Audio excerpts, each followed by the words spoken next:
My biggest mistake with shiny objects is, of course, focusing on too many and not just letting my best program be my number one focus so I could grow it quickly. Ever worry about making mistakes in your coaching business? Or maybe you're terrified you'll get something wrong. First off, don't panic. Everyone makes mistakes. Second, you are in the right place. Welcome to the Coach Pony Podcast, Season 3. This season is all about mistakes that coaches make when building their businesses. From contracts to relationships to websites to events, we'll cover it all to save you time and stress. And most of all, to remind you that mistakes are normal. So with that, let's get down to business. Welcome back to the Coach Pony Podcast, and I'm here as always this season with the amazing Bobbi Palmer from datelikeagrownup.com. Hi, Christy. I'm excited about today. It's a good one. Me too. I am really excited because we're here to talk about shiny objects and the mistakes that come up when you maybe get a little distracted by something sparkly right in front of you, which I definitely did. Actually, we both talk about this a lot to each other and have to kind of jump on the grenade with each other periodically because we are both full of many ideas. But with that, I wanted to just go ahead and dive in and get to the story. Let's get to the mistake. So Bobbi, I'm going to turn it over to you. Christy, we both have, like you said, a lot of these. One thing I want to say before we get started is this is so valuable, the fact that you and I have been masterminding for so many years, because the times that we've talked each other down from going after these shining objects, I think has helped each of our businesses tremendously, don't you think? Yes. Having someone to tell you no, like, what are you doing? You've made this mistake already is really helpful. Or like, you're already working 75 hours a week, so chill, baby. Do that next year. Okay, so Christy, you won the Shiny Object Mistake Prize this week. What is your greatest shiny object mistake? My biggest mistake with shiny objects is, of course, focusing on too many and not just letting my best program be my number one focus so I could grow it quickly. So, Christy, tell me a little bit more. The background is this is a mistake from my Revolutionary Club business, which is career coaching. In addition to Coach Pony, I still have that business. And I was really bright-eyed and bushy-tailed as a coach. And I knew starting out that I wanted to do more than private coaching. I thought I wanted to do group coaching. And then I saw all of these other coaches with books and online programs and retreats and everything else. And I thought, oh, I can do that too. I should do that too. But I knew group coaching was like my big passion. And by the way, we have a great episode on this in season 2 on building a group coaching program. So feel free to check out season 2 if you want to know more about how to make money doing it and everything else. But to get back to the story, so I built out this program called the Career Happiness Revolution, and I poured love and time and attention to it. And I launched it and we did really well. And I launched it a couple times and we did really well. And then I decided I wanted to do a retreat. And I wanted to get my book out and I wanted to do all this other stuff.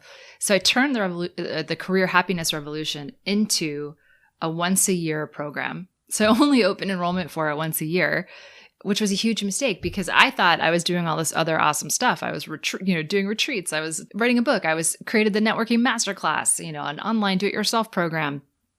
And I turned my book into a program and all this other stuff. But the Career Happiness Revolution was my most profitable program. It was, in its heyday, around $1,200 for people to join. It was an 8-week program. It was super easy for me to administer. I spent tons of time and money and energy in building a portal and creating this amazing structured process for my students. And I only ran it once a year. But yet busy. But people want to find their passion more than once a year. And it was our reviews for this program are amazing. Like I go back and I don't run this particular program anymore, but I go back and look at it and I'm like, man, like what was I thinking? And so if I had just made that an evergreen program or opened up enrollment more than once a year, 2 things would have happened. One is that I would have made more money because this program it was a multi 6-figure program. I made a lot of money doing this program, but I could have made so much more if I had actually just offered it more. But more importantly, I would have been a better coach. I would have been able to enroll people better because I would have been practiced at it. Like I never allowed myself to get that good because I was only doing it once a year. Like I was good, but it could have been so much better. I could have had this 7-figure program, could have grown my business faster, but I was so unfocused. And so I was so distracted. And if I could go back and look at all of my programs and all of my prices, I had programs for $35 and $200 and, then I had private coaching for $6,500. But the Career Happiness Revolution was the profitable, scalable program. And I just want to slap myself. Why didn't I put my time and effort there? Instead of giving it 3 or 4 months attention a year, what if I gave it 12 months of attention? It would have just grown exponentially and my business would have just exploded in a good way. And I would have been a better coach on this issue. So I'm mad at myself. I'm mad at myself too. I'm thinking, why didn't I slap you even better? I know, Bobbi, I'm going to blame you. It's my fault. Where were you in all of this when I was making these decisions to just open enrollment once and move on and then sell a much cheaper program that was way less profitable? Yeah, well, that's what you get when your mastermind partner has shiny object syndrome too. Yeah. So you kind of talked a little bit about what you would do differently, right? Which is focus on that one program. I think too, something is, what about actually, and I don't remember if we did this, if you did this, what about really checking your, really quantifying your results? Do you think if you did a better job at that, it might have helped you make the decision not to go off to these other things, seeing how profitable and you enjoyed it? Yeah. 2 things come to mind with that question you just asked, which is 1, I did not do a good enough job tracking my numbers. And if I had looked more closely at my different programs and the profit, retreats aren't that profitable in general because they have so much sunk cost usually. And so it's hard to get that. It's, if you don't get enough people there, you lose profit. But online programs, they are really profitable, especially if you really figured out the leverage. So if I had looked at my numbers, I probably would have made smarter decisions. And then also if I had just listened to my husband, because he said, "Hey, Christy, that launch went really well. Why don't you try to do that one again instead of constantly designing something new?" So if I just listened to Suhab and kind of just allowed myself to get really, really good at selling and launching and delivering this one thing, again, my focus would have grown. Instead of going in a million directions, which I was, and constantly shifting gears trying to sell a new product or program. Because by the way, every time you sell a new program, there's a learning curve, no matter how long you've been in business. When I launch new programs today, even with all of my expertise and knowledge of my community and how to sell, I still am not always as good at it the first time as I am the second time, right? So if I had just listened to him and allowed myself the space to just get better and to focus, my business growth would have been so much faster. Past me, man. I'm so angry at past me. No, that there's nothing valuable about that because, of course, as we know, there's something good about making mistakes, right? So what was the good thing about that? All right. Good job, Bobbi. Way to pull me back on track. Thank you. Yes. Good mastermind partnering there. So the good thing about this, and, 2 things. At the time, I didn't know I was doing wrong, right? Or not wrong. I didn't know that I probably wasn't making the smartest decision for my business. So at the time, I was having fun trying new programs. And I was able to kind of figure out my sweet spot, which is, as I had always suspected, these large scale group programs, what I wanted to do from day one. So by the way, if you're a new coach and there's something you really want to do, it's probably your sweet spot, stick with it. But, it allowed me to play and kind of really learn where my sweet spot was. And then when I started Coach Pony, the really cool thing that came from this mistake was when I started Coach Pony, I was much more aware. And I was like, this was the mistake I made. I was sitting on a 7-figure, multi-7-figure program, and I didn't allow the space to grow. So I'm not going to do that again. So with Coach Pony, we have one program. It's called Build a Real Business. And if you're a new coach that needs help building your business, I put everything into this program. I upgrade it and work on it all the time. It is my single obsession. And therefore, I think it's amazing. And that's why we have literally hundreds of reviews.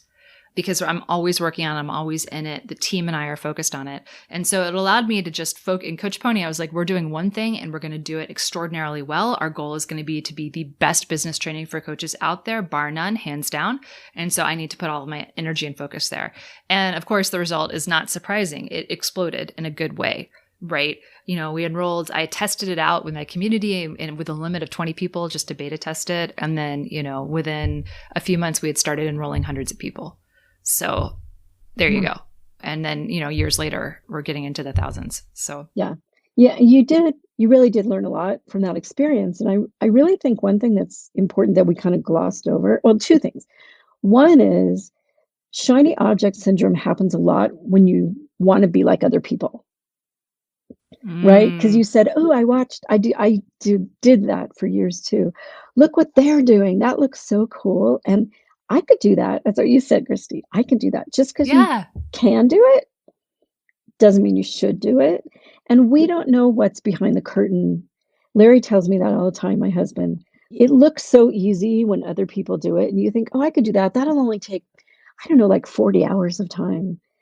But we don't know the hundreds and hundreds of hours and all the different resources they're paying to get it done. And so really focus on what you love. I think that's so important. And I don't know, this may be a tangent, and let's take a tangent. I'm on board. Let's hop in that tangent car. Let's go. What do you think about the idea of watching what other people are doing? Because I go through phases where I get other people's emails and I look at what they're doing and I really pay attention. And then I get this kind of this envy, right? And envy is not positive and it's not constructive.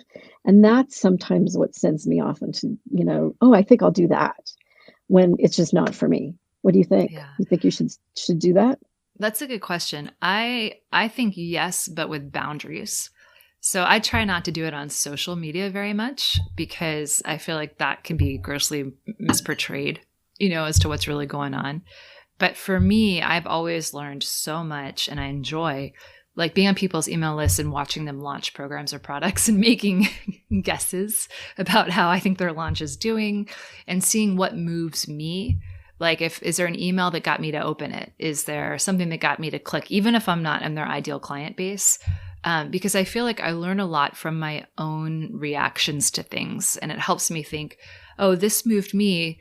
Let me think about why this moved me so I can kind of take that lesson forward to my community. But I do think you should measure yourself. So I think it's good to watch other people, but you should always keep your sort of goals and your lifestyle desires front and center and measure yourself against you, not anyone else. Because to your point, Bobbi, you don't know what those people came in with. You don't know what kind of team they have to support them. Like sometimes people say, oh, I had $1 million launch. And you find out, well, yeah, they spent $800,000 or $900,000 on Facebook ads. So they had $1 million launch, but after they pay for the ads and their team, they're left with $30,000. Right. This story is one I've heard multiple times. So this is not just me making stuff up. So, it's just, you don't know the whole story. So you gotta, like, the best thing is to compare yourself against you and watch your own growth. And as I said, I try to stay off social a little bit with that stuff, which is why, Coach Pony isn't as active on social as you might think we should be. But I learn a lot and I enjoy it. But if you don't enjoy it, if it causes the compare and despair, then stay off, Compare and despair. I love that. What you said, I agree with you. I think there's a lot of value and you can learn a lot from other people's work. But I also think you should wait till you are grounded enough in your own business and in your own life objectives and business objectives before you start really checking out other people. Like you said, Christy, compare against yourself. If you don't have that foundation of your own thing and what you like to do and what you're good at and what you want to be, what your focus is and what you want to accomplish, that's what gets you all over the place, right?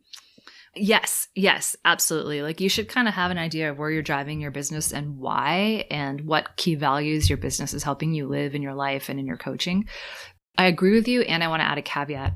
I think every coach, you should be learning at all times. Being an entrepreneur is something you got to learn, and things change fast, and you're not going to get success and build clients without keeping up your learning. But I would argue, find one person to learn from. And so don't sign up for 12 people's lists. So you're getting 12 different information about like, oh, high touch programs are the only way to go. Or, oh, sell 3-day events. That's the only way to go. Or, whatever it is, or sell like a $37 product. That's the only way to go. Because that'll overwhelm you and confuse you. Trust yourself to make a smart decision about what you need to learn, and then find a mentor or a course or a program or podcast, and just focus in, on really, especially if you've made a monetary investment, focus in on honoring that investment and seeing it through. When people sign up for our Build a Real Business program, one thing I ask them to do as part of our mindset training early on is to unsubscribe from any other coach or filter out any other emails that they're getting about business for, the duration of the program. And after the program's over, they're more than welcome to resubscribe. But I find that the coaches that struggle the most stay subscribed to all these people, and they have 12, or 20 different people in their ear telling them different things, and they're unable to focus on the content that they're getting that they paid for and engage with it in the right way. And they get lost and confused and overwhelmed, and they don't make progress. So, I agree with you, like, filter it, be really mindful of your boundaries. But like when you find someone who really inspires you and you want to learn from, especially if you paid for a program from them, like stick with it, focus in, and then you can open yourself up to more learning. That was really long-winded, but did it make sense? but really very helpful. I was going to be sarcastic. I know that's really shocking and say that was so brilliant. No, that's as always, Christy, it is really good advice. And I would just append that by saying Christy Mims and Build a Real Business is what you should be focusing on. I can say that. See? Great. Okay. So Bobbi's always here to knock me down a peg and keep me humble. I'm which I appreciate. I'm telling them that you really truly are the best at this, the absolute best at this. If I had Build a Real Business at the very beginning of my business, I would be in 7 figures, not 6. I'm absolutely 100% sure of that. So thank you. I'm being very sincere. Okay. So what do you think, Christy? Is it time for a lightning round? Oh my gosh. We should get to some tips, but because the lightning round and our tips are the sweetest part of each episode, I always have to say that we're sponsored by something.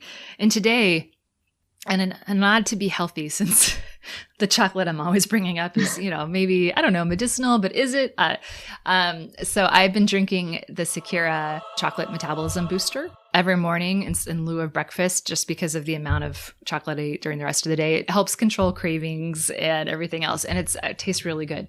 So I'm just going to give them a little bit of a shout out because I discovered them. I was like, ooh, healthy chocolate breakfast treat that's going to help me not eat too much chocolate. Like, I'm on board. And we are also sponsored by Build a Real Business. You've heard us mention it on this podcast. So if you're a new coach or a coach that's struggling and is a little bit newer and not getting clients, check out Build a Real Business over at www.coachpony.com/barb-invite, BARB-invite. It's a structured program to help you set up your business systems and get a steady stream of paying clients with training, live support, and a wonderful, wonderful community. And we'd love to have you. With that, Bobbi, let us get to the tips. Can you give us tip number 1? Focus on one thing. Focus on one thing. Get really good at that.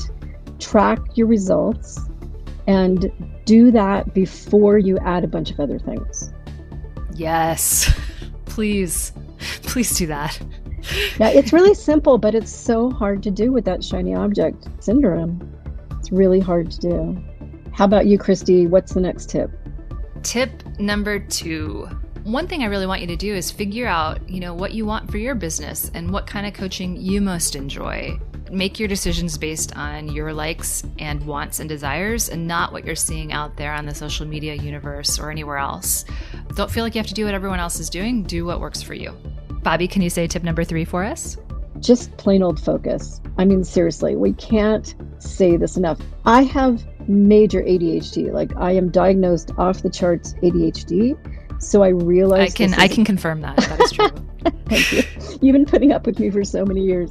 I throw shit against the wall, see what sticks, The idea is just promise yourself, make some promises to yourself that you're going to focus on one thing. Try your best. And if it doesn't work, you can move on. But a lot of times it doesn't work just because, like what Christy talked about, we just don't give it enough time and we don't try to tweak it enough and perfect it enough. And we're doing it for the wrong reasons. You see someone else writes a book, you're like, oh, I should write a book. It'll be good for my business. But you don't think about, how is this book going to make me money? Is it really worth my time? How am I going to sell it? Again, how is it going to make me money? By the way, we have an episode on that too. So go back in the archives and check out how to write a book. Also, how much time does it take away from you doing other things, like your primary project that's doing really well? You got to give yourself the space to practice. And that I wish I'd given myself more space to do that with my programs. And, that's why the Career Happiness Revolution was only a multi-6-figure program and not a 7-figure program. And that's why Build Your Own Business is a 7-figure program. So, and there's coaches going, yeah, only 6 figures. I remember when that was like, oh my gosh, if I could just make $10,000 on this launch. Yeah. And if you focus, you'll get farther faster. You really will. Yeah. I look back, just like you kind of kicked yourself about this a little bit. And of course, I've got major shiny object stories, but I look back at a few of my programs that were really good and they really helped a lot of women. And I went, oh, that didn't make me 6 figures. I need to move on, which was just completely ridiculous, Yeah. Because it's like, of course, it's not going to make you 6 figures right away for most of us. But you listen to other coaches, right? You listen to other coaches about, you can make 6 figures on your first launch. That's why we need to listen to you, because you teach reality that will help in the long run so much. Yeah. By the way, Bobbi and I, we support all of your dreams. Like, we want everyone listening to this podcast to be successful in their coaching to business and to make whatever money feels appropriate to you and serve whatever clients you really want to most serve. But yeah, for most of us, it's a bit of a process. It takes practice. It doesn't happen overnight. People who tell you otherwise aren't probably going to be the best people to listen to, Yeah. And one of the reasons I'm in 6 and not 7 figures is that I love private coaching. So for me personally, I decided a few years ago that I love group coaching, but I also just really like high touch. And so for me, I sort of gave up the idea of doing really big launches for really serving, 20, 30 individual clients at a time. And for me, that works really well. Yeah. And I had to finally decide that. And it was hard because other people were doing it differently and making more money. And I want to say too, you set up a really cool sales funnel that allowed you to do stuff that you like in terms of marketing. Bobbi loves to speak and she's really, really good. Through her webinar, she's able to totally keep her pipeline full of $7,000 coaching clients. Bobbi's not cheap, you guys. And she's actually turned people away just by a super simple sales pipeline by focusing in on what she's good at and keeping everything just focused. It's been amazing to watch. So with that, we're going to go ahead and wrap up all these shiny object mistakes. So Bobbi, it's time to do our closeout. Are you ready?